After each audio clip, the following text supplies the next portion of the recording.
Я вас радий вітати на вже 4-му техмітапі від QArea.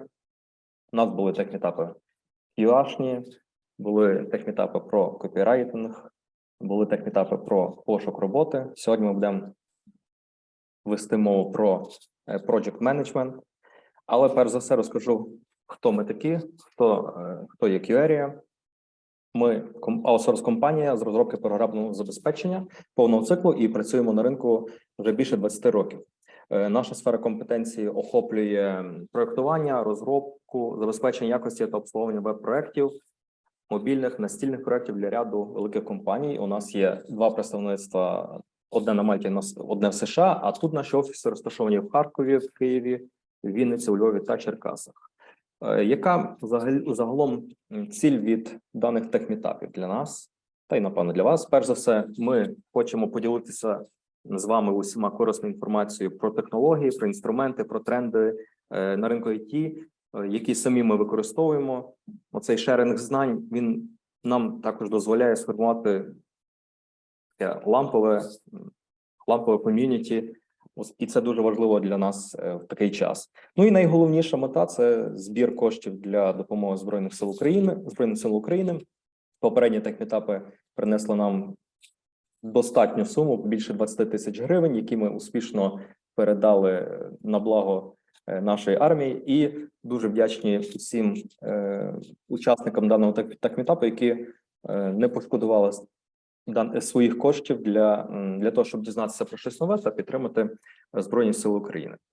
Приємним бонусом для нас стане те, якщо ви підпишетесь на наші соцмережі, ви їх могли бачити при реєстрації і в Telegram-боті. Завжди слідкуйте за ними, там завжди актуальна, дуже цікава інформація. І кілька слів про сьогоднішній техмітап. Ми, як я сказав, ми готували техмітап про Project Management. Ми підготували, насправді, 2 дуже якісних спіча, тому 100% буде корисно, 100% буде продуктивно. Працюємо сьогодні в такому форматі. У нас є 2 спікери. Першим спікером буде Head of PMO Роман Лига, Head of PMO QArea Роман Лига, який розкаже нам про кік-офф, з чого, власне, починається проект, та Project Manager Ірина Бабенко, яка підготувала виступ, присвячений темі, як налагоджена комунікація виведе проект на якісно новий рівень. Давайте домовимося в такому форматі. Ми слухаємо першого спікера, можемо задавати йому питання в чаті. Ми ці питання не загубимо. Впродовж його виступу ми їх збережемо, і опісля виступу першого спікера задамо йому ці питання. Така ж сама робота буде і з другим спікером, а людина, яка задасть найцікавіше запитання за версією наших спікерів, отримає від QArea невеличкий презент, який ми скажемо вам опісля. Отож, давайте будемо починати. Я запрошую до слова Романа. Будь ласка, Роман. Всім привіт. Мене звати Роман. Сьогодні я представляю компанію QArea. Наразі я працюю на позиції Head of Project Management Office, що дає мені можливість працювати з різним скопом проєктів. Це як короткострокові, так і довгострокові, з різними типами технологій, з різною тривалістю, з різним технічним наповненням. Це як шаблонні проекти, та такі проекти, які вимагають якихось складних архітектурних рішень, але все, що їх об'єднує, це те, що проект має стартанути, проект має грамотно завершити, ми проект маємо віддати клієнту, і після цього ми маємо вийти. Зазвичай основні помилки і проблеми, які ми можемо отримати під час роботи над великою кількістю проєктів паралельно, це вони йдуть спочатку, адже ми відразу наступаємо на ті граблі, які не потрібно наступати. Сьогодні я попробую розібрати ці основні проблеми під час старту проєкту.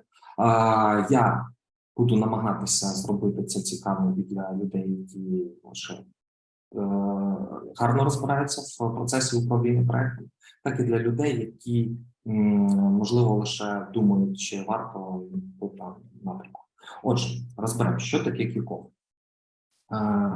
Якщо можна наступити перший слайд, секунду. Що таке кік-офф? Все дуже просто. Кік-офф – це мітинг, або це може бути лист, або це може бути подія, може бути презентація, після якої ми можемо сказати, що ми готові взяти.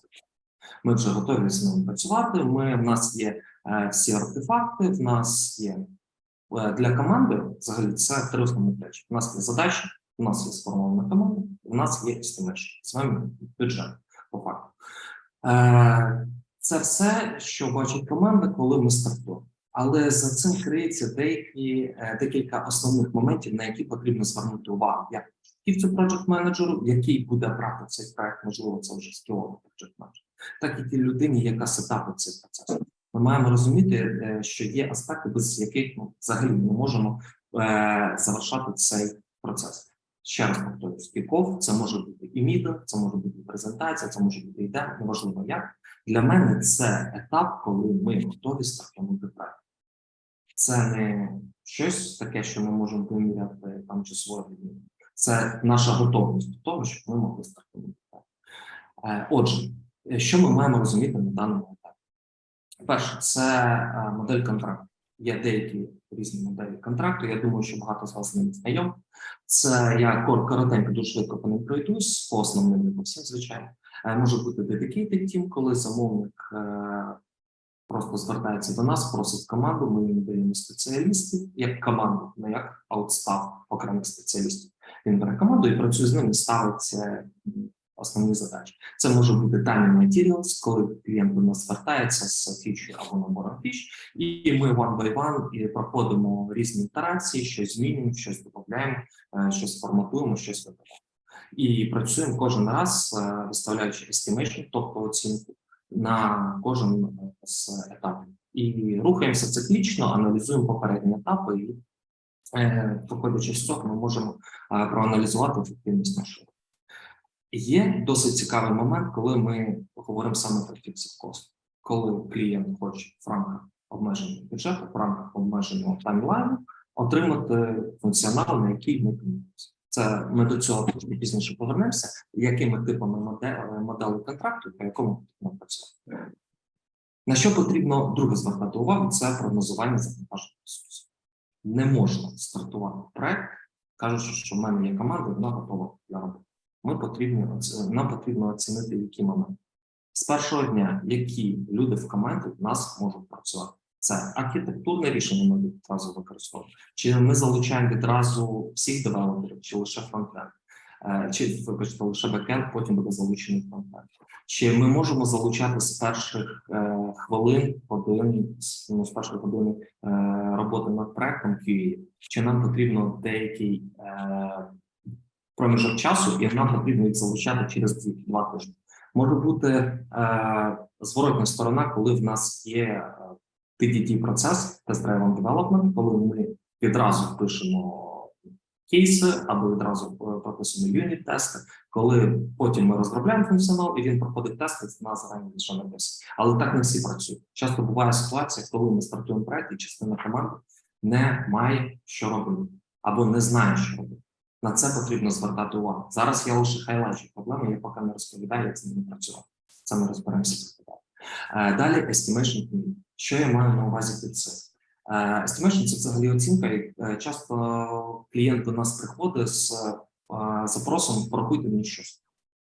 І, звісно, є люди в компанії, в основному, які це прорахують. І в основному клієнт може повертатися декілька разів, і коли вже йде наступний етап, коли ми вже виділяємо команду, ми маємо розуміти, що не завжди та людина, яка проводила першочерговий estimation, буде працювати над цим проектом. Просто фактично ми не завжди можемо виділити ресурси, які доступні до проекту для естіма, проєктів, яких в нас ще немає. А друге, просто люди можуть змінюватися на проект. Ми можемо асайнити додаткових людей, ми можемо забирати людей з проєктів, ми можемо притягувати додаткові ресурси, якщо ми розуміємо, що інша технологія і так далі.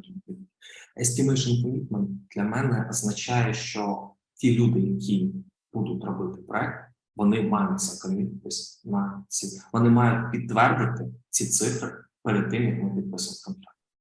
Не один девелопер, або архітектор, або delivery менеджер, або, я не знаю, саме сеньорна людина в компанії поставила естім, і потім вся команда працює по естіму. Це дуже важливо, і дуже багато компаній на це не звертають уваги, і потім проблеми з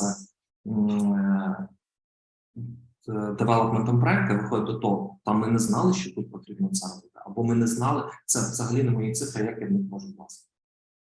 Наступний момент це робота з очікуванням клієнта. На це також потрібно звертати увагу, тому що, приклад, в клієнта є сайт по продажу, не знаю, хай це тут наушники, і він хоче додати локалізацію, тобто різні мови. І сайт написаний на WordPress, це все там за допомогою легеньких плагінів робиться, і клієнт приходить і просить, зробіть мені локалізацію і додавте плагін. Ми кажемо, окей, це буде коштувати вам там N грошей, на це ми маємо витратити 30 годин.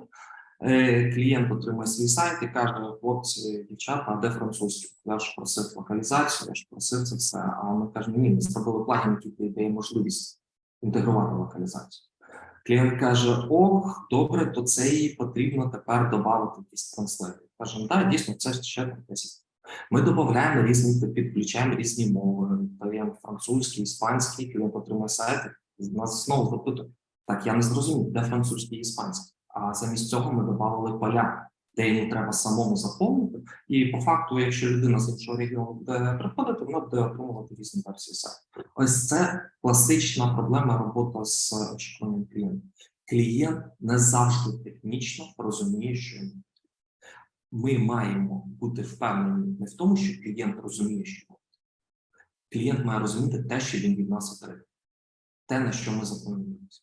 Клієнт далі приймає рішення, чи йому цього достатньо, чи йому цього не достатньо. Ще раз скажу, ми далі розберемо, як з цим працювати, як це робити, це основний елемент. Ну і от ще одна проблема, що ми маємо, це legacy. Що це означає? Це коли ми беремо від попередніх замовників по різним причинам. Можливо, клієнт не зійшовся по оплаті, можливо, компанія закрилась, можливо, клієнт зупинив роботу, все пропрацював 2 роки, він вирішив повернутися, а компанія саппорта в нього не було, і компанія вже розпалася, бо їм не цікаво з ним працювати, або бувають різні причини, бо вони просто не влаштовують, і він приходить до іншої компанії, тоді на це також потрібно звертати увагу. Отже, дуже коротко, коли чи проджект-менеджер, який стартує проект, чи проджект-менеджер, якому передають проект, має звертати увагу модель контракту, прогнозування завантаження ресурсів, те, що команда комітиться на це, а не їм потім кажуть цифри, по яких вони працюють. Робота з очікуванням клієнта. Ми маємо бути впевнені, що ми розуміємо, що клієнт від нас чекає, і важливіше, що клієнт розуміє, що ми йому маємо надати, що ми йому плануємо зробити. Як частину прикладу. Ну і далі вже звертати увагу, чи до нас хтось працював. Це постановка основної такої проблеми. Далі ми будемо розбиратися, коли в нас йде процес кікофу, коли ми стартуємо проект, 4 основних блокера, і ми вже детально можемо пройдемося. Наступний слайд, будь ласка. Це, звісно, вони уніфіковані для цих проєктів. Звісно, для кожного проєкту це буде лише 3 основних аспекта, а все інші неважливі. Для глобального проєкту їх має бути в 3 рази більше. Але я виділив основні, які зустрічаються на великій кількості проєктів. Коли ми працюємо з вимогами, то чим до нас приходить клієнт, це взагалі він приходить з своїми, як це кажуть, requirement, їх можна трансформувати як технічний запрос. Це може бути представлено в рамках технічної специфікації або документації відповідно. Ми маємо від нього отримати дизайн, і ми маємо від нього по цьому дизайну отримати acceptance критерії. Якщо ми стартуємо, для прикладу, Fixed Cost проєкту. Приклад заходу проєкту, коли до нас приходить клієнт, каже, я хочу зафіксовану суму, дизайн в мене ще не готовий, давайте підпишемо контракт на девелопмент, поки дизайн доробляється, ви починаєте працювати. Як тільки закінчиться дизайн, я вам його передам, ви зробите фронтенд, і далі ми з вами будемо працювати. І деякі компанії на це йдуть, і я навіть бачив людей, які працюють з такими проектами. В чому проблема? Ми комітимося на фіксовану суму коштів, ми комітимося на фіксовану таймлайн, це кількість часу, скільки ми на це витратимо, але ми комітимося на нефіксований скоуп робіт. Ми не знаємо, що ми маємо зробити. Ми не впевнені, як це буде виглядати. Звісно, досить часто є момент, коли досвіду девелоперів вистачає, але це потенційний ризик і потенційний крок. Тобто ми маємо мати ТЗ. Що таке acceptance критерії? Це критерії прийому даного функціоналу.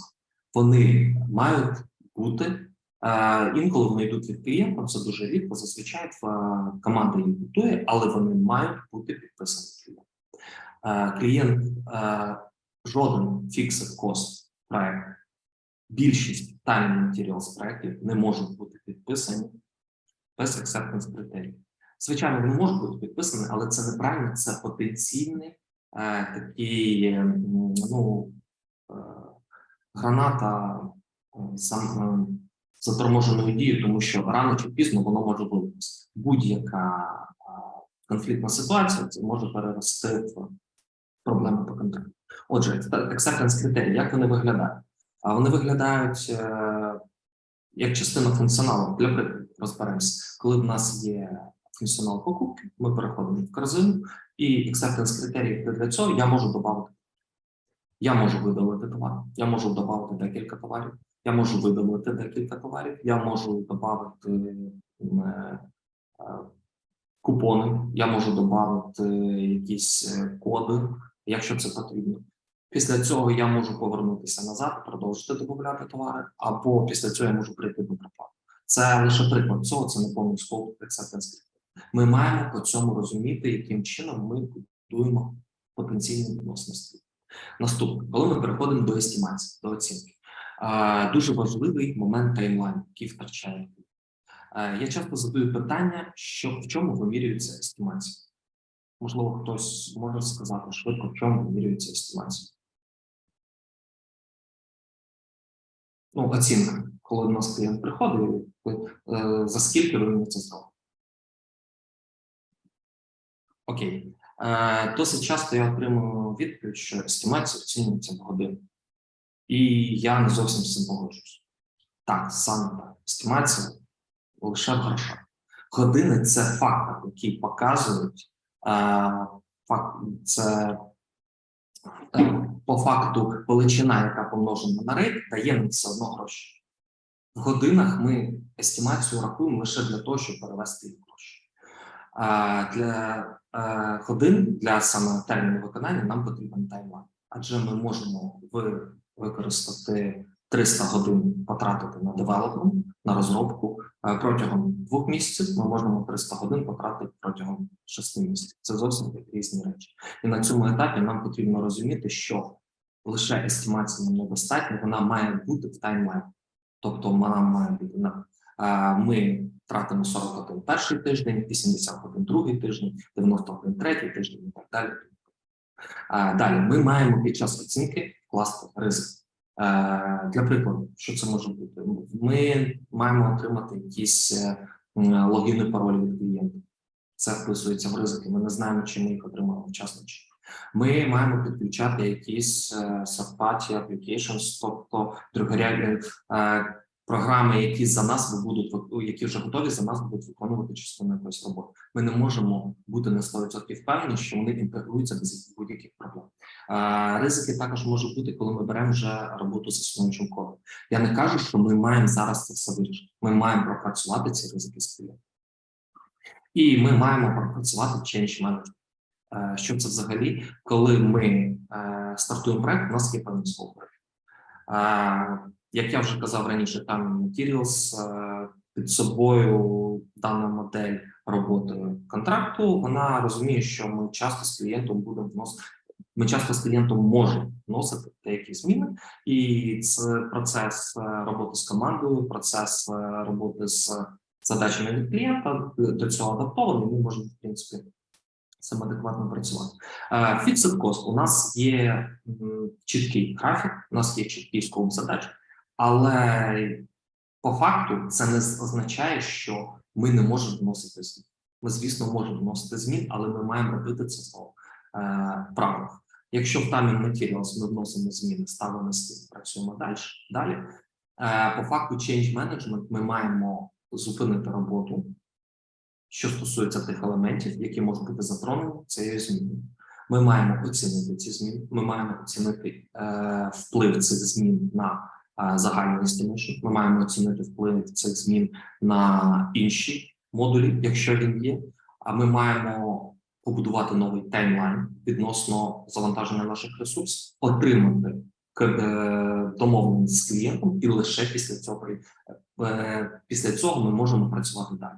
Адже якщо ми в Fixed Cost почнемо працювати далі, щось змінимо, по факту нашим стейтом є контракт, в якому прописані дані про час, про термін виконання, про гроші, і ці ліміти не можуть бути здвинуті саме тим, що ми без change management почали щось робити. Як change management грамотно організовано? Спочатку ми отримаємо запрос, ми беремо час на оцінку. Оцінка має бути визначена в термін. Ми не можемо оцінювати, коли ми завершимо, тоді ми завершимо. Ми маємо ставити чіткі рамки, на це нам потрібно 2 години, 3 години, 5 годин, 2 дні на одного девелопера, але це має бути фіксовано. В кінці цієї ітерації ми приймаємо рішення. Ми дійшли до відповіді, чи нам потрібен додатковий час. Якщо нам потрібен додатковий час, ми з клієнтом оцінюємо, чи ми йдемо далі, копаємо глибше, чи ми на цьому закінчуємо. Тому що якщо ми не будемо ставити цих граничних моментів, то ми можемо піти не в ту сторону і по факту можемо витратити дні, тижні на аналіз тих задач, які по факту не потрібні. Лише після того, коли ми проаналізували цю проблему, ми оцінюємо вплив, ще раз кажу, на Steam, на інші модулі, на роботу команди загалом, і потім лише отримаємо погодження від клієнта. І останній момент – це при роботі з estimation, це його рівень. Є 2 різних підходи. Коли спочатку одна людина займається таким базовим estimation, коли ми переходимо на наступний етап, команда, яка з цим працює, проводить його рев'ю, задає будь-які питання, додає різного типу задачі, дещо переробляє, дещо взагалі видаляє, якщо це потрібно, повністю проаналізовує даний Steam і погоджується. Або не погоджується, їм потрібні додаткові ітерації для того, щоб це пропрацювати. Є ж інший тип рев'ю, коли відразу команда, з яким працювала першочергово, яка буде працювати, провела перше рев'ю, і потрібно додаткове рев'ю або людини більш сеньорної, або людини, яка відповідає за цей рев'ю, або просто людини зі сторони, тому що не вистачає експертних знань. Тому рев'ю, процес, він дуже важливий в першому етапі, в другому це, як кажуть, було б добре, якщо є. Тобто, nice to have, але досить часто цим потрібно користуватися. Тепер наступний етап, на що потрібно звертати увагу, це робота з ресурсами. Ми не можемо просто, як ще раз повторюсь, ми не можемо просто сказати, що ми стартуємо проект, у нас є 2 девелопера по бекенду, у нас є 2 девелопера по фронту, DevOps, і все ми готові. Ми маємо сказати, на першому нульовому спринті в нас працює лише 2 людини. Ось скоп задач, які вони використовують, тому що ці задачі блокери від всіх остальних, це підйом там environmentів, можливо, кожен собі в environment підіймає, можливо, всі відразу стартують. Але ми маємо мати чітку картину, що всі, і аргументовано, що всі можуть відразу стартувати. Потім, чи потрібні нам відразу всі QA, чи лише частина команди? Чи потрібні нам автоматизатори, чи не потрібні нам автоматизатори на першому етапі? Чи ми будемо писати кейси мануально, чи відразу люди, які там, я не знаю, хочуть создавати документацію і лише по ній писати?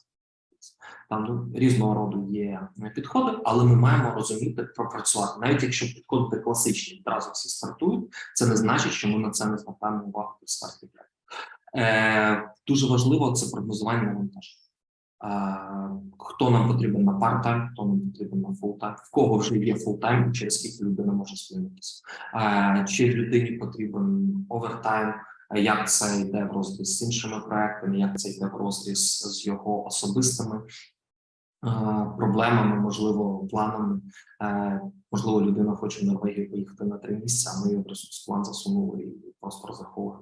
Ми маємо пропрацювати це Прогнозування має бути хоча б на декілька ітерацій, якщо це ітеративний модель управління, Scrum, або на 1-2 майлстоуни, якщо ми рухаємося від епіка до епіка, від фічі до фічі.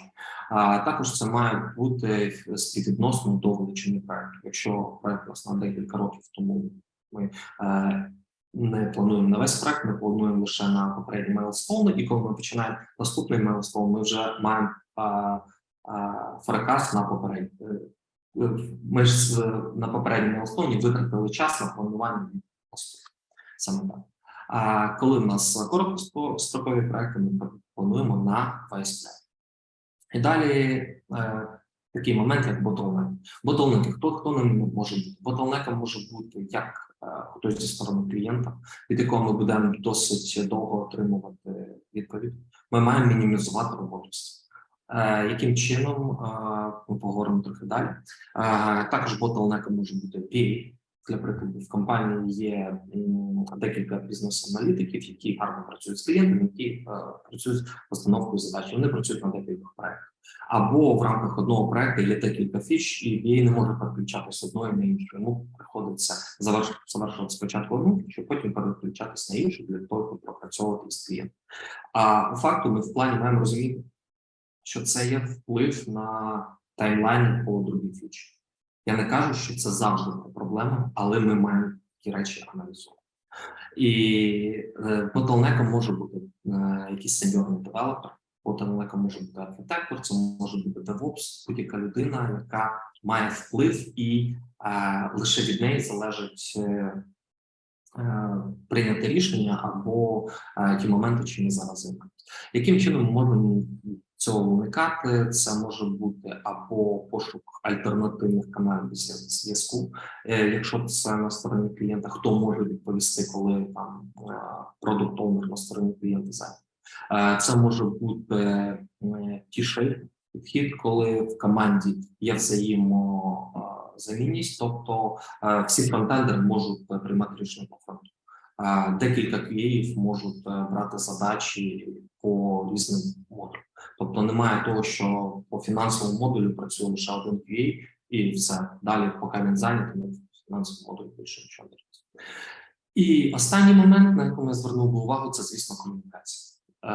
Source of Truth – це канал комунікації. Тут часто буває проблема, коли у нас ми ведемо розмову з клієнтом в листуванні, в скайпі, не знаю, Slack, це може бути Zoom, це може бути відеодзвінки, це може бути листи через Gmail, будь-що. Питання в тому, що сприймати як канал, який ми сприймаємо офіційно, в якому ми приймаємо рішення. Якщо таких каналів буде два, буде меседж. Перше, що потрібно організувати для Project Manager, це єдиний канал зв'язку для офіційних моментів. Все, що в ньому немає, то все неправда. Якщо ви обсуждаєте щось в Zoom, ви приймаєте рішення, це має бути продубльовано саме в цьому каналі. Якщо у вас є переписка, ви маєте продублювати в цьому каналі. Якщо це канал, в якому ви спілкуєтесь, а у вас Source of Truth – це переписка в імейлі, значить ви маєте відправити follow-up лист з цим всім, що ви обговорили. Це не є блокером, але це мінімізує кількість ризиків втрати інформації, неправильної інтерпретації. І якщо потім в клієнта будуть питання стосовно того, чому ми так зробили, цей канал нам дає єдиний ресурс пошуку даних моментів, які ми затвердили, і чим ми корелювалися при створенні цього даного функціоналу. Ще раз скажу, це не лише стосується проєкт-менеджерів, які стартують проєкт. Проєкт-менеджери, які це координатори, можуть бути, які на навчальному етапі намагаються працювати з проєктами, які дають. Вони можуть просто дивитися, чи це їм потрібно на проєкті, чи не потрібно. Чи є матриця ризиків? Її немає. Чому її немає? За 20 питань. Нам її не потрібно. Окей, чому нам її не потрібно? І накопатися, можливо, дійсно вона не є релевантною для цього проєкту. Чи є change log? Чому ми ним не користуємося? ці всі тезиси написані досвідом. Вони не написані там десь в книжці, що це потрібно мати. Звісно, кожна людина до цього приходить по-своєму, але краще користуватися тим, коли там у нас було 30-50 проєктів під час того, коли ми їх стартували, ми знаємо, на які основні тезиси потрібно стартувати. Отже, ми визначили з вами, я проговорив основні аспекти, на які потрібно звертати увагу під час старту проекту. Тепер, якщо ми прийдемо до наступний слайд, ми взагалі зрозуміємо, як це взагалі працює і що таке кік-офф і де він знаходиться. Тому давайте почнемо з останньої фази делівері. Вона найпростіша, тому що для розуміння. Адже ми всі знаємо, що таке розробка, ми знаємо, що команда працює, щось таке для клієнта. І ось перед цим етапом вже там іде робота з беклогом, девелопмент, асет – це коли в нас є різного типу інструменти, які ми використовуємо, шаблони, там документації і так далі, тому подібне. Ми постійно проводимо аудит процеси, ітераційні моменти. Там це project manager займається цим. До цього є kick-off мітинг, де він має сформулювати методологію або фреймворк, по якому ми будемо працювати.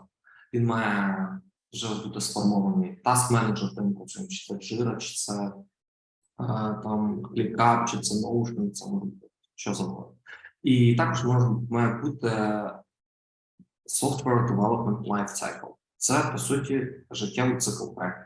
Це як ми розробляємо, куди ми деплоїмо, яким чином ми це перевіряємо, на яких environmentах ми це перевіряємо, при яких умовах ми релізимо, куди ми деплоїмо, яким чином клієнт отримує від нас. Це все називається життєвий цикл проєкту. Це все може бути сформовано і вже на етапі початку роботи з проєктом.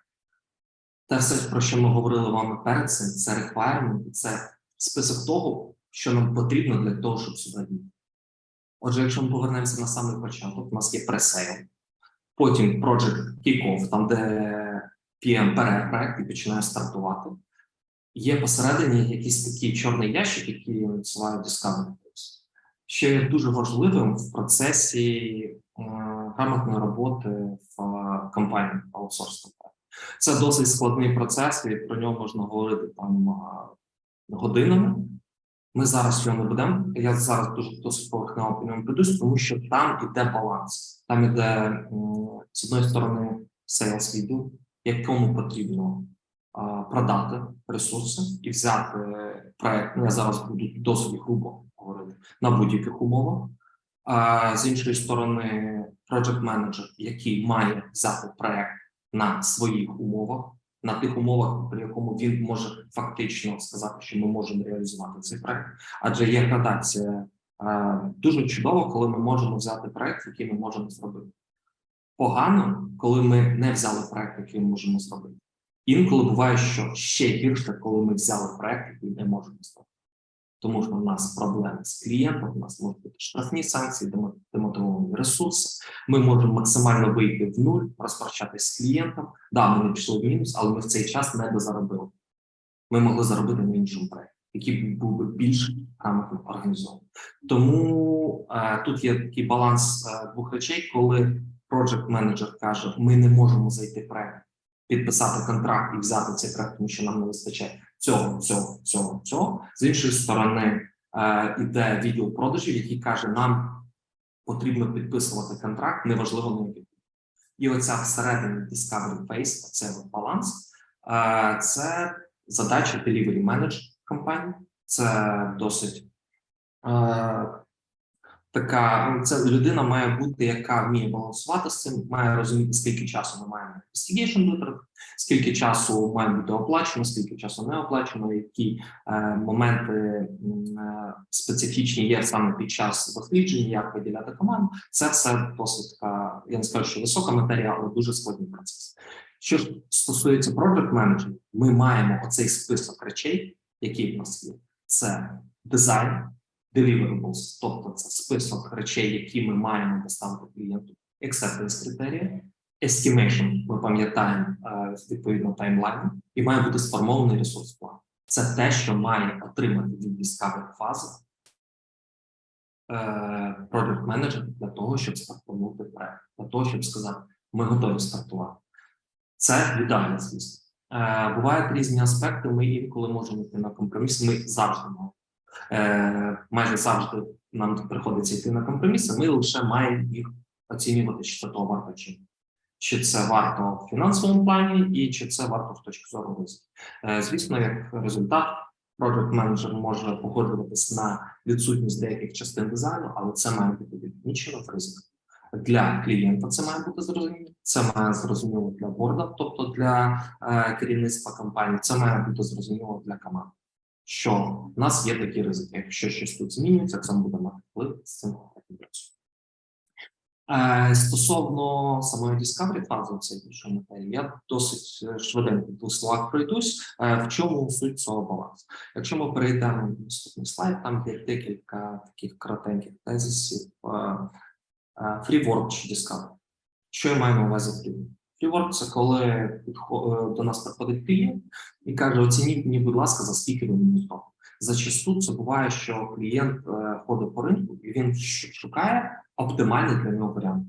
Зазвичай це найдешевший, хто більш розумний знаходить баланс якості і грошей, в кого є там якісь розуміння технічних аспектів, він опирається на це.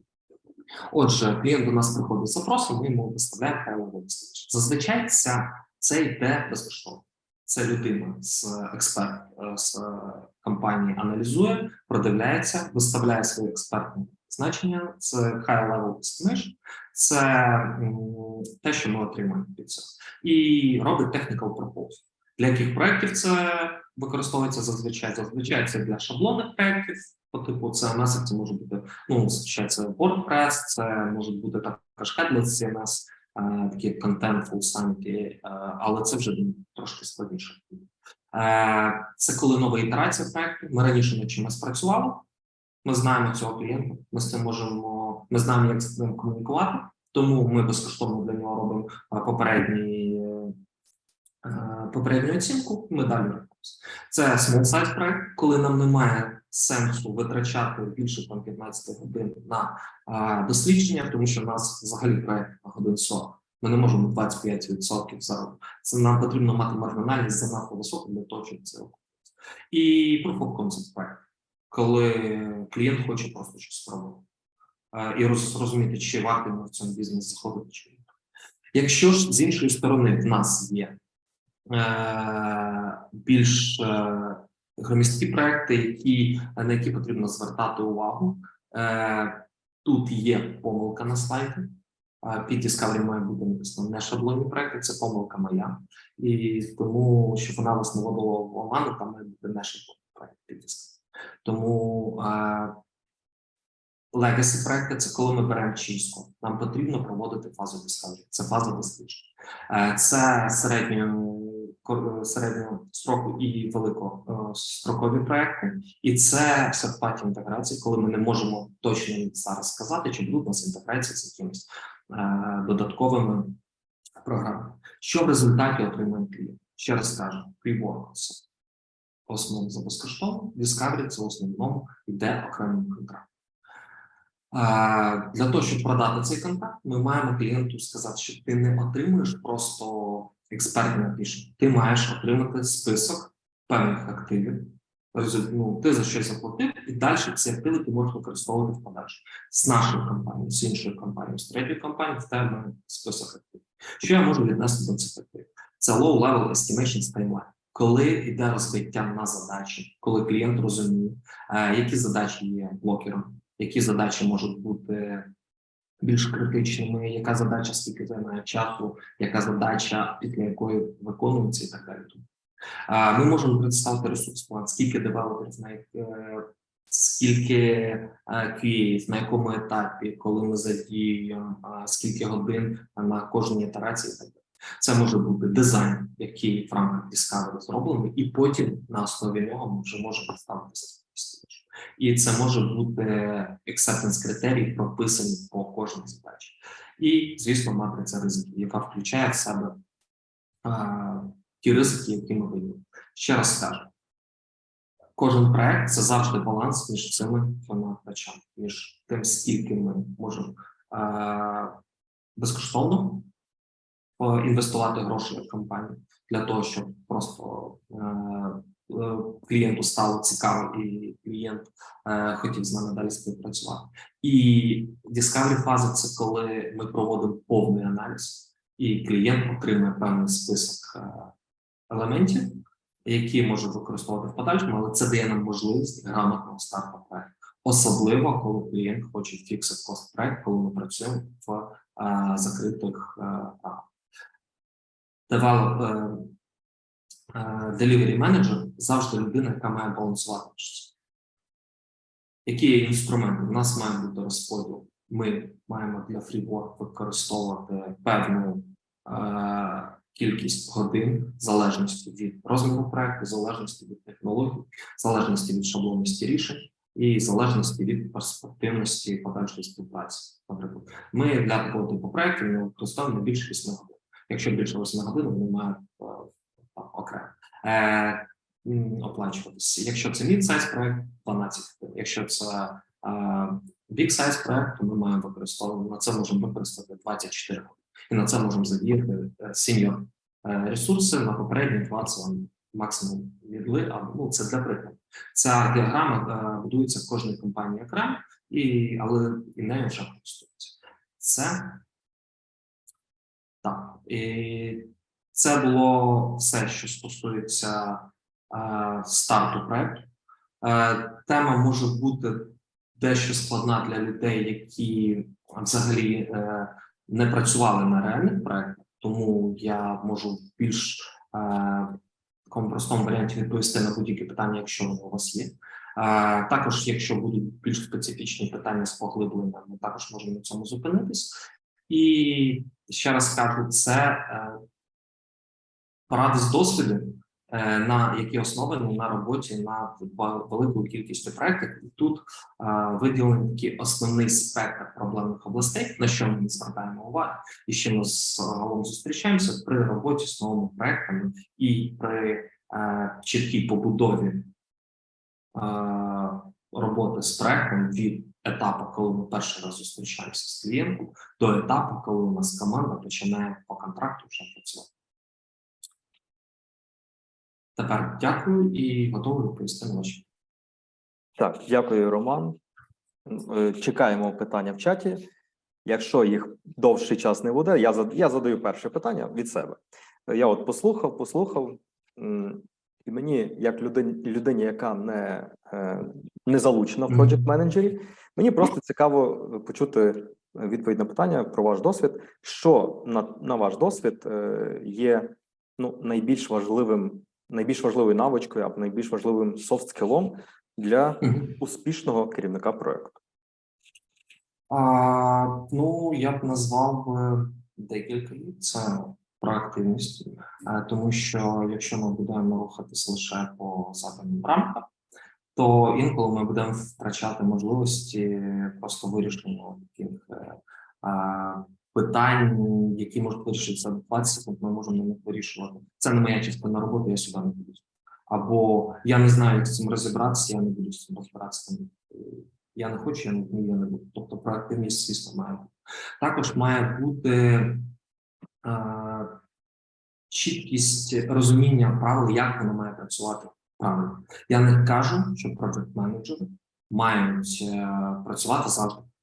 В жодному разі. Кожен проєкт специфічний.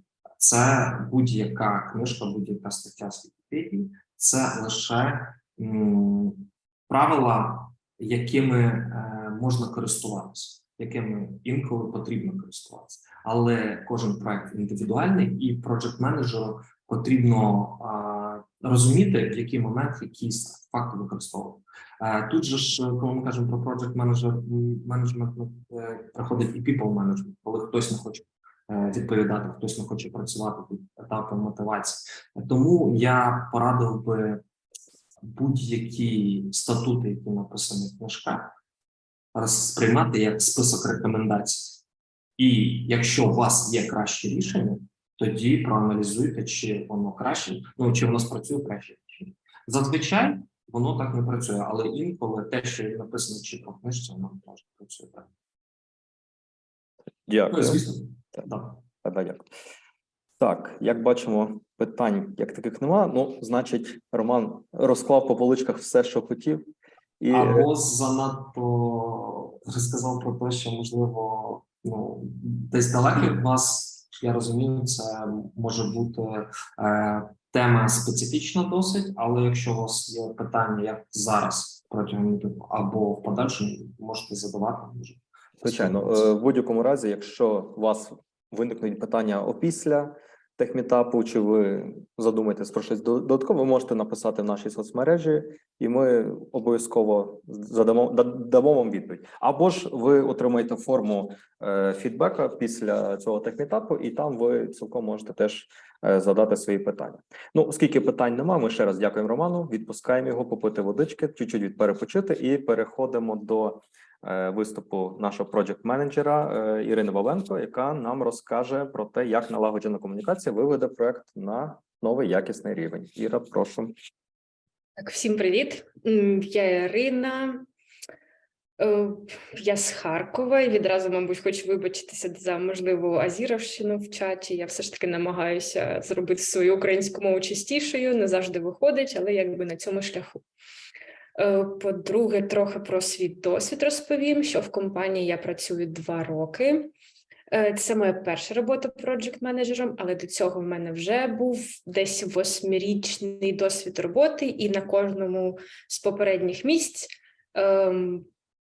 левову долю мого часу займала саме комунікація, тому я вважаю саме комунікацію основою свого досвіду, який саме може допоміг мені стати проджект-менеджером. Я люблю поговорити, і зараз, і до цього роблю це якби за гроші on the daily basis. Саме чому я вважаю комунікацію настільки важливою? Я якраз і розповім за наступні, може 15 хвилин, подивимося, як воно вийде. Чому комунікація важлива? Проекти – це, по-перше, люди.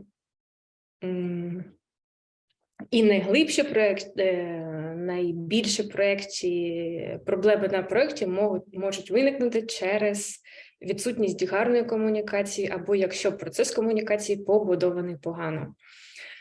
Це може згубити проєкт, це може розвалити команду, люди не можуть знайти спільну мову, рухаються у різних напрямках, можуть траплятися конфлікти всередині команди.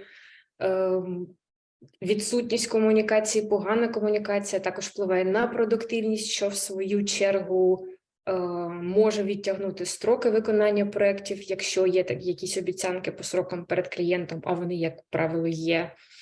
Також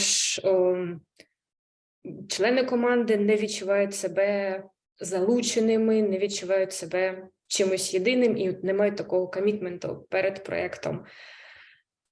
І, можна сказати, не відчувають себе зацікавленими.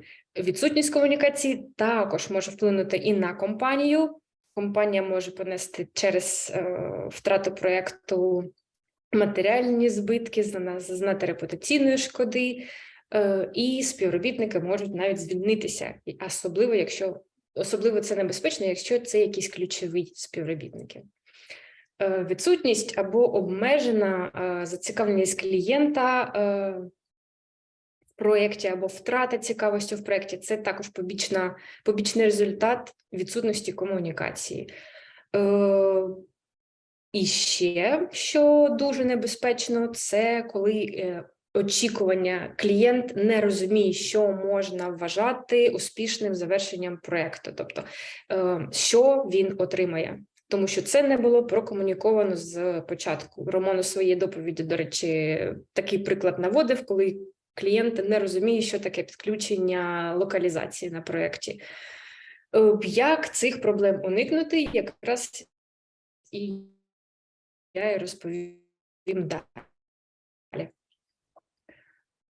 Наступний слайд. Дякую. Комунікація – це процес. Кожен процес має переслідувати свою мету. Яка ж мета комунікації? на що вона повинна бути направлена. Тобто комунікація нам допомагає з'ясувати та уточнити вимоги, збільшити розуміння поставлених задач, вирішувати спільні питання, ділитися своїми успіхами з клієнтом або навпаки ставити клієнта, доводити до клієнта, що на проєкті виникають якісь проблеми. Завдяки комунікації ми отримуємо фідбеки, ми погоджуємо та вирішуємо спірні питання, запрошуємо допомогу на проєктах.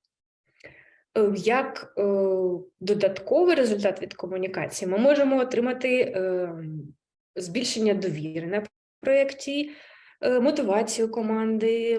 Ми внаслідок того, що комунікація більш відкрита та прозора, у менеджера може з'явитися можливість делегувати якісь завдання, або команда може щось делегувати менеджеру, якщо менеджер on the same page з командою та розуміє, про що питати, наприклад, клієнта, або яка допомога команді потрібна, та команда може відправити менеджера проєкту на пошуки такої допомоги. З чого ж потрібно почати? Кожен проєкт має свій набір документів. Вони можуть бути, вони можуть не бути, але по класиці набір документів складається на проєкті. За комунікацію відповідає Project Management Plan. У цьому плані ви встановлюєте правила комунікації з клієнтом, з командою. Тут не йдеться про встановлення правил комунікації з менеджментом компанії, але цьому також буде присвячений окремий розділ. Тобто, на що нам потрібен communication план та що ми в ньому освітлюємо. Перелік заходів та мета. Що ми хочемо мати на проєкті? Дейлі мітинги, мітинги з клієнтом, чи очікує клієнт зустрічатися з нами для демонстрації якоїсь функціональності, чи ні? Чи проводить компанія або клієнт якісь all-staff мітинги для того, щоб команда була на одній волні з клієнтом та розуміла цілі та вагу проєкту для клієнту. Наступним кроком ми встановлюємо регулярність заходів, які оговорили на попередньому кроці. І тут зрозуміло, якщо це дейлі мітинг, ми проводимо його кожного дня. Якщо це мітинг з клієнтом, треба зарезервувати якусь дату, наприклад, по вівторках ми зустрічаємося у 16-й годині. Якщо це all-staff мітинги, то кожного першого понеділка місяця клієнт очікує бачити всю команду, включно там з delivery менеджером, наприклад, на цьому мітингу. Важливим є оговорити канали зв'язку. Що ми використовуємо для спілкування? Slack, Skype – це пошта, або це тільки безпосередньо якась система тікетів, де ми створюємо задачі та залишаємо для них коментарі. Чи допустимо, що клієнт вам подзвонить, чи не допустимо. Все, який канал зв'язку пріоритетний, чи потрібно всі узгодженості залишати у листі, чи рахується за задачі те, що клієнт вам пише у приватні повідомлення, чи те, що залишається у приватних, те, що з'являється у приватних повідомленнях і залишається у приватних повідомленнях. Чи все ж таки ви зобов'язані самостійно створювати такі таски за мотивами повідомлень з клієнтом, чи ні? Наступним, може, останнім пунктом треба встановити відповідальність та аудиторію. Під аудиторією я маю на увазі круг людей, які мають приймати участь у зустрічах. Наприклад, на дейлі мітингу вам потрібна лише вся команда, клієнту там бути не обов'язково. Але у клієнта може бути бажання приймати участь у тих мітингах, і це також варто оговорити. А на all-staff мітингах клієнт бажає бачити навіть SEO компанії, де ви працюєте. Різні ситуації бувають. Це потрібно оговорити. Відповідальність. Якщо вам потрібні доступи, до кого звертатися? Якщо у клієнта щось трапилося о 12 годині ночі, кому йому написати? Якщо виникають питання щодо дизайну, це питання до клієнта або питання до дизайнера компанії. Хто за що відповідає, загально по проєкту або безпосередньо в команді розробці, буде не зайвим оговорити у цьому документі. Це приблизний перелік.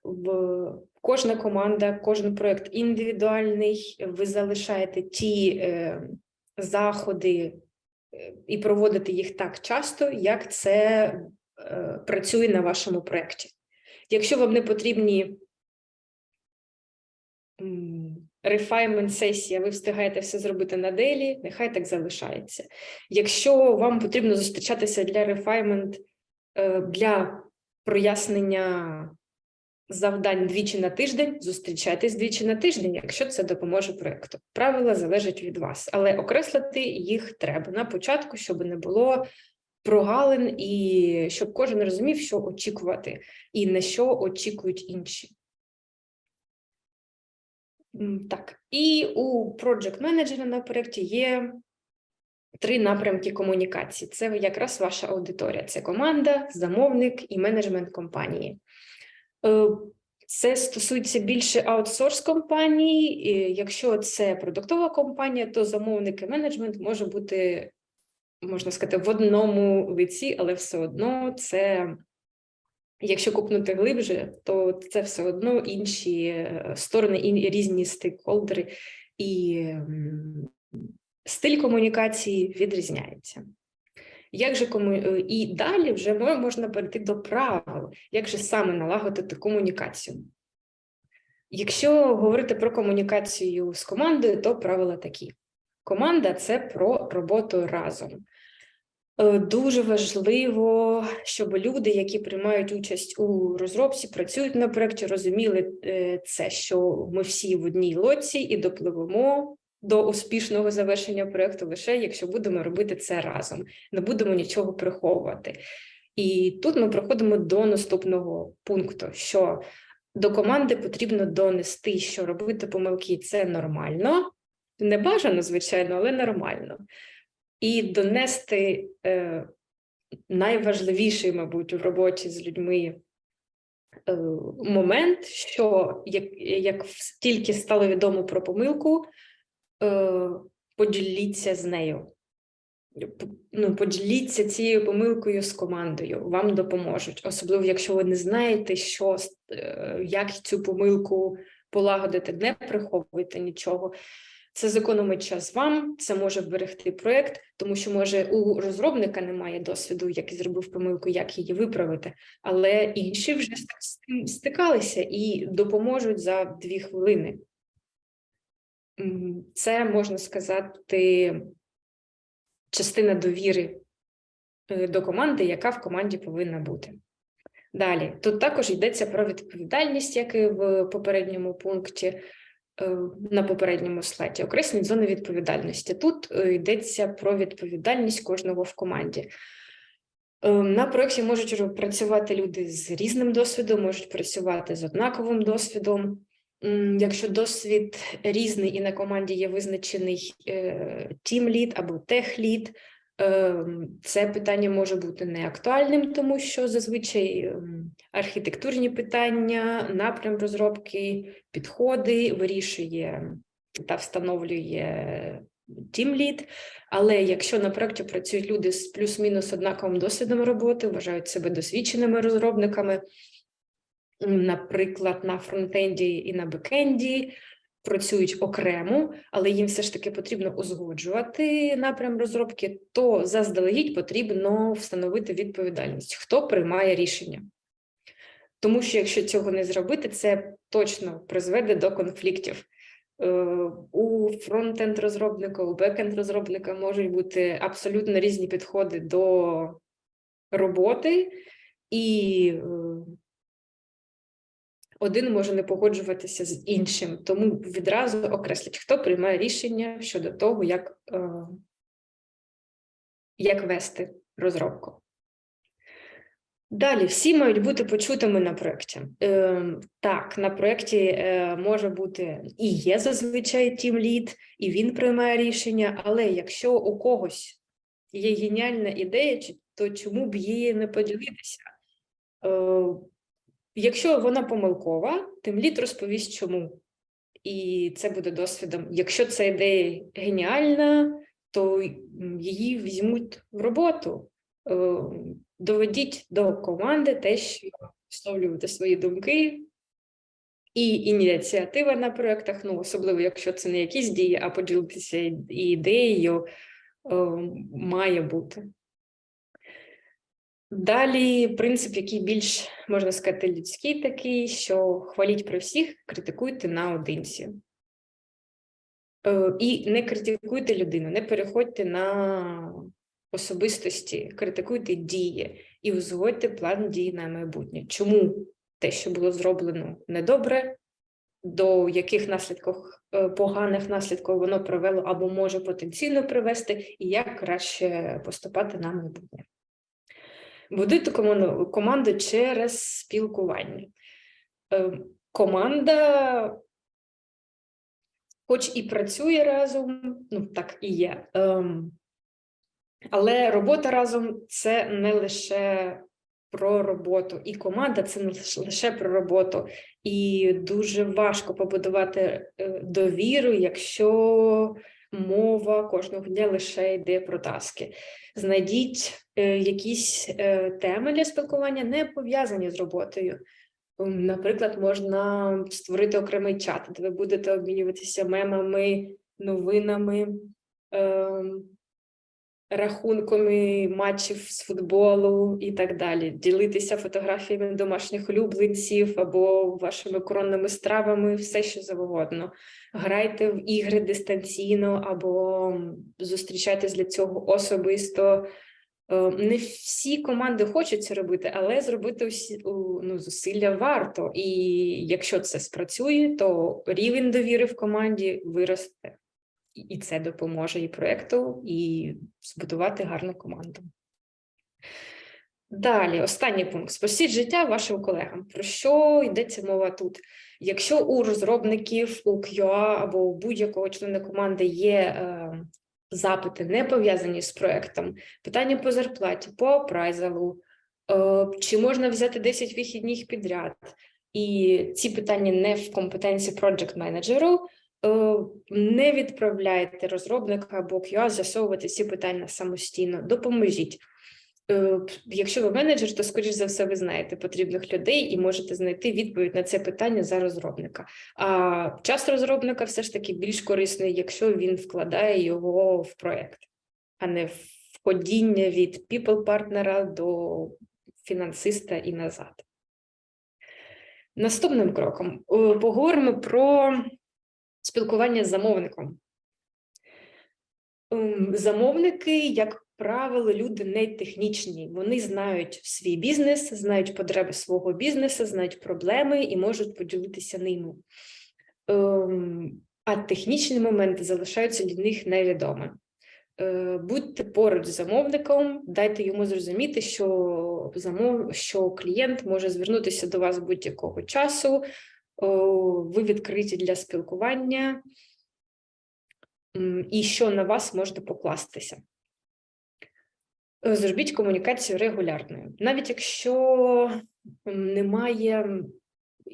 якщо команда не робить не дає якихось делівераблів кожного тижня, все ж таки є сенс зідзвонитися або в наших реаліях більше зідзвонитися з замовником, поділитися прогресом, поділитися проблемами, може особисто відповісти на питання, на які ще не знайшли відповіді. Це також нагода для розробників задати питання, на які складно знайти відповідь в письмовому вигляді, або щось пояснити, якщо такі питання виникали. Це робить процес більш прозорим і допомагає залишати замовника зацікавленим. Використовуйте посередника для отримання фідбеку. Люди не люблять зазвичай ділитися негативними фідбеками. Якщо щось йде не так, замовнику буває досить важко це сказати прямо менеджеру або команді розробки. Для цього можна використати аккаунт-менеджера або делівері-менеджера. Зазвичай це і так є частиною обов'язків питати фідбек у клієнта, але можна не чекати, коли це заплановано. Якщо ви відчуваєте, що було б непогано отримати фідбек, чи наскільки задоволений клієнт, чи є якісь питання до команди, то попросіть цей фідбек отримати, щоб скоригувати, може, напрям тієї ж самої комунікації з клієнтом, або може у клієнта є якісь питання до команди. Краще це знати. Відповідати на питання якнайшвидше. Якщо замовник задає питання в чатах, то відповідайте відразу, як ви тільки побачили цей запит. Це може бути, ви можете не знати відповідь на це питання, але просто дайте знати, що ви побачили, ви не ігноруєте, і ви пішли шукати відповідь на це питання. І надасте цю відповідь там найближчим часом, або як тільки знайдете цю відповідь. Не ігноруйте повідомлення. Не вирішуйте за замовника. Задачі, які ставить замовник, не завжди можна зрозуміти чітко. Або навпаки, члени команди розуміють кожен по-своєму. Не вигадуйте. Сходіть до замовника та уточніть, що ж він мав на увазі. Те ж саме стосується, коли є задача, вона зрозуміла, але є декілька варіантів вирішення цієї задачі. Там можна зробити за 2 години, але так собі, можна зробити за 3 години, буде покраще, можна зробити за тиждень, але буде блищати. Нехай замовник вирішує, це все ж таки його гроші. І також це допомагає побудувати довіру. Розробка стає прозорою, більш прозорою. Так, на цьому етапі можна вже перейти до комунікації з менеджментом компанії. Це найбільша аудиторія, але правил, можна сказати, найменше. Звертайтесь за порадами. Люди в компанії, з якими ви працюєте, можуть бути, і в моєму випадку, так і є більш досвідчені за мене.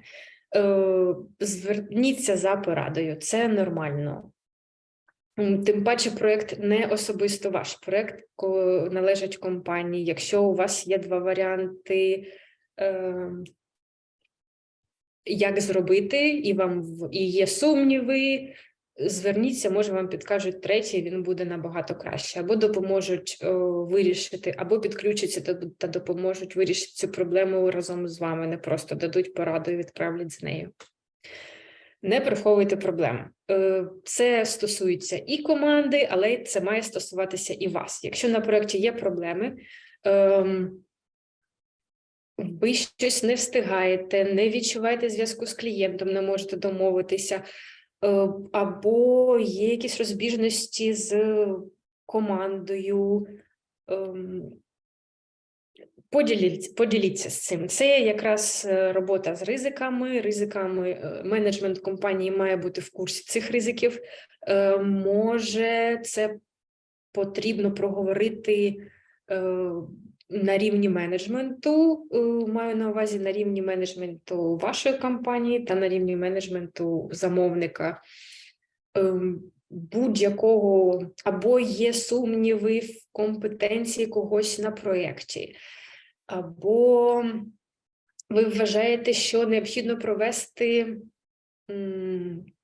рев'ю процесів.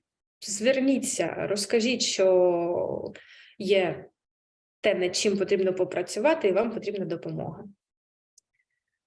Сюди ж, можна сказати, не відкладайте комунікацію. Якщо проблема або питання з'явилося, задайте його відразу. Чому саме так? Тому що для пошуку допомоги, наприклад, якщо потрібно замінити когось на проєкті, або потрібні якісь дії, які не і це неможливо вирішити лише розмовами. Для цього може знадобитися значний час. Там знайти нового QA, або хтось, на моєму прикладі можна сказати, QA дівчина входила в декрет, і ми знали це заздалегідь, і відразу почали шукати заміну. І було не забагато часу, ніколи не було забагато часу для онбордингу, але було достатньо часу для онбордингу, а не так, як це може бути. Далі, знайте своїх стейкхолдерів та цікавтесь життям компанії. Це про те, що знайте, до кого звернутися за цією допомогою. Тобто, хто може проконсультувати з питань розробки, хто може проконсультувати з питань QA, з фінансових питань, з юридичних питань. Тому що все ж таки робота в компанії – це не тільки робота на проєкті, і такі питання можуть виникати і у вас, і у тих людей, з якими ви працюєте на проєкті. І знання, до кого звернутися, зекономить вам час. Далі, у спілкуванні також є і універсальні правила. Перше, фіксуйте домовленості та плани письмово. Це якраз про те, що не потрібно ніколи покладатися на свою пам'ять. Meeting notes вигадали не просто так. Вони слугують конкретній меті. Ви вигрузили в тези саме ваші домовленості, будь-то з командою або з замовником, поділилися потім цими мітінг-ноутсами, всі їх прочитали, сказали так, ми з цим згодні, або сказали ні, тут ми зрозуміли, це невірно. І це зекономить вам час. Звичайно, для оговорення задач мітінг-ноутсів недостатньо, але як перший крок, чого достатньо. Або, наприклад, на дейлі-мітінгах не варто нехтувати мітінг-ноутсами. Це не кожного дня потрібно, але якщо у вас в планах багато задач, пропишіть, від кого, чого і на який час ви чекаєте.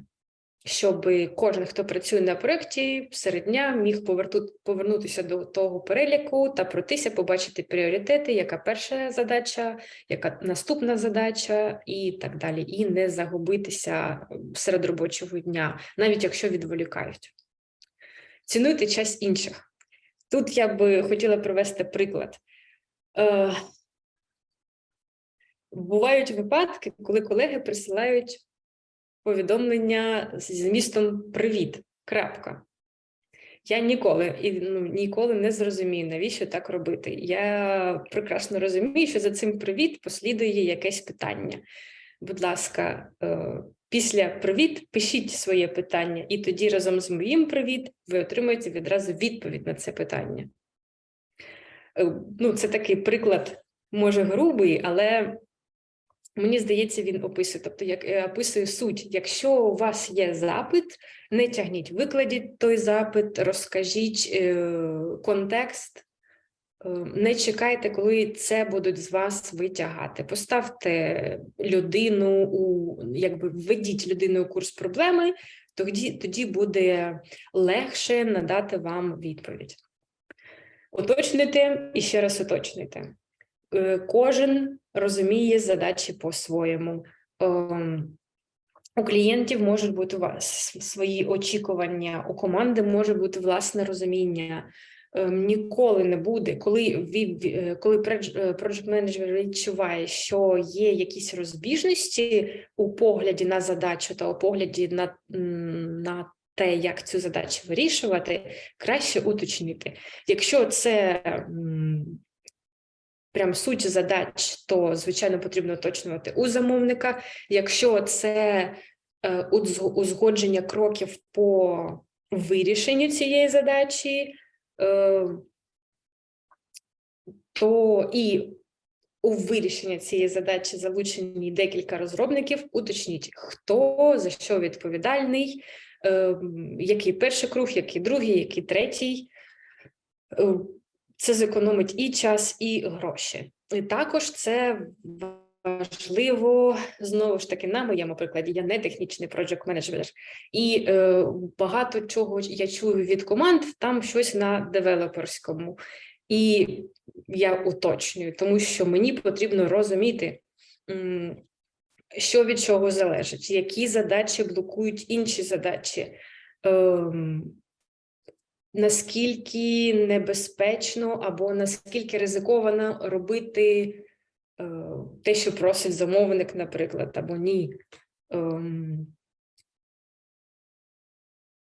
І це важливо не тільки для мене особисто, це важливо тому, що це потім потрібно комунікувати з клієнтом.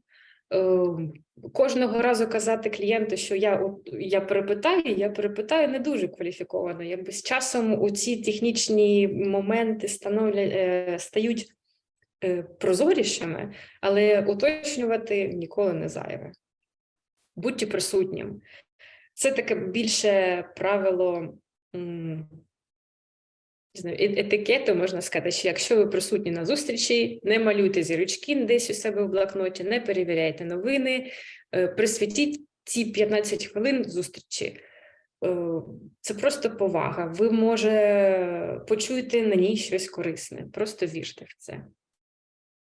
Не тягніть запитами. Це ми вже обговорювали, те, що чим раніше з'являється якась проблема або запит, тим раніше треба її прокомунікувати. Тобто, якщо ви зробите це заздалегідь, то не будуть заблоковані якісь задачі в майбутньому. Готуйтесь до зустрічей. Всього запам'ятати неможливо. Випишіть те, що ви плануєте оговорити, будь-то варіанти вирішення проблем, будь-то якісь питання, які залишилися без відповіді. Також надважливо готуватися до зустрічі з клієнтом, якраз щоб усі питання, які у них з'являться, ви розуміли, що відповісти. Пам'ятайте про культурні відмінності. Це дуже актуально в наш час, коли багато команд працює дистанційно і в багатьох компаніях є співробітники з інших країн, з іншим культурним бекграундом. Прибережіть якісь жарти для себе. Не варто забувати все ж таки, що те, що смішно або прийнятно для вас в вашій культурі, може бути неприйнятно в іншій країні. Вмикайте камеру та посміхайтесь. Це не найголовніше, звичайне правило, але все ж таки зближає людей. Складно працювати, навіть ні, це не об'єктивно сказати, що складно працювати з людиною, коли ти її ніколи не бачив. Але коли є можливість вімкнути камери з замовником особливо, зі своїми колегами, побачити всіх, це також допомагає збудувати команду, бачити, що людина тебе слухає, бути більш уважним, в тому числі на таких зустрічах. І як підсумок можна проговорити такі речі, що комунікація все ж таки варта, щоб приділяти їй увагу. Це 70% часу роботи менеджера проєктів, і від якості комунікації залежить успіх проєкту, що люди хочуть залишатися працювати на цьому проєкті, що замовник розуміє, що відбувається, та довіряє команді. Все це можливо зробити завдяки комунікації. Кожен на проєкті важливий і має бути почутим. Це повага, це можливість побачити проблему з іншої сторони, це досвід, не нехтуйте цим. Багато проєктних гріхів можуть бути вибачені через гарну комунікацію. Це дійсно так. Клієнт не запам'ятає якісь помилки, якщо вони були прокомуніковані і не залишилося чорних плям, і клієнт зрозумів, що таку помилку або не можна було уникнути, або таку помилку можуть зробити всі, і команда зробила висновки з ситуації, та такого не повториться в майбутньому. Спілкуйтесь не лише на робочі теми з командою та з клієнтом, це зблизить людей на проєкті. Дякую. Дякую, Міра.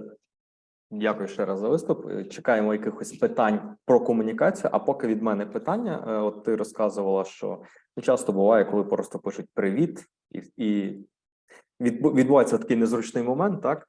А в мене є інше таке дещо питання. От ми всі любимо цінувати час, у нас є якісь фіксовані робочі години. І наскільки часто з робочих питань пишуть в позаробочі години, і наскільки часто ти відповідаєш в позаробочі години на такі питання? Часто пишуть в неробочий час, але ж це мій неробочий час. А для клієнта це якраз робочий час. Ну, все залежить від специфіки проєкту. Для цього в нас якраз є Management Communication Plan, в якому має бути оговорено, який робочий час команди, з яких питань команда повинна відповісти, а з які питання почекають до ранку. Часто я відповідаю в неробочий час, але можна сказати, що на проєктах, на яких я працюю, пощастило з клієнтами. І якщо я просто відповім, що ми перевіримо завтра зранку, цього їм буде достатньо. Але все залежить від проблеми. Бувають такі проблеми, що всім потрібно трошки прокинутися, попити кави та попрацювати об 11-й. Дякую, Іра. І ще питаннячко таке, от теж говорила про те, що інші теми, позаробочі теми зближують команду. Яка найбільш поширена позаробоча тема в вашому чатику команди? Ну, це меми, звичайно. Це дуже велика група. Можна сказати, дуже велика категорія. Це новини, це футбол. Фанаткою я за 2 роки не стала, але за таким рахунком, яка команда виграла, ніби в курсі. Угу. І тут питання від Богдана. Як заохочувати команду ділитися проблемами, коли в компанії є елементи токсичної атмосфери? Ну,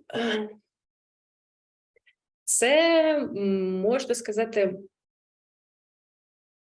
якщо токсична атмосфера є в компанії, а не в команді, то з цим щось можна зробити. Видалити джерело токсичності, якщо все залежить від контексту.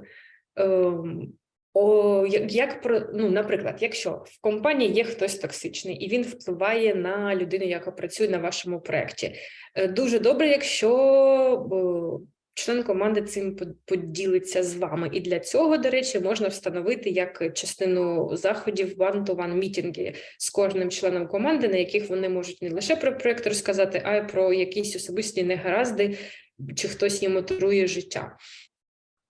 Якщо можливо, можна стати посередником між токсичною людиною та людиною, у якої є проблеми або яка відчуває негативний вплив токсичності. Дякую, Іра. Як бачу, питань немає додаткових, ще маєте кілька секунд, а я поки ще раз нагадаю, що ви можете є питаннячко, зразу появилось, напевно. А, ні, відповідь від Богдана. Дякую теж вам. Я думаю, що на цьому ми можемо завершити наш уже 4-й техмітап. Якраз оцей 1,5-годинний марафон, присвячений проєкт менеджменту, підходить до кінця. Ще раз дякую і Роману, і Ірині за чудові виступи. А вас усіх закликаю ще раз підписатись на наші соцмережі, і уже на початку березня ми готуємо новий техмітап і будемо раді вас бачити і там. Всім гарного вечора. Дякую, до побачення. Ще раз всім дякую. Так. Гарного вечора. Бувайте.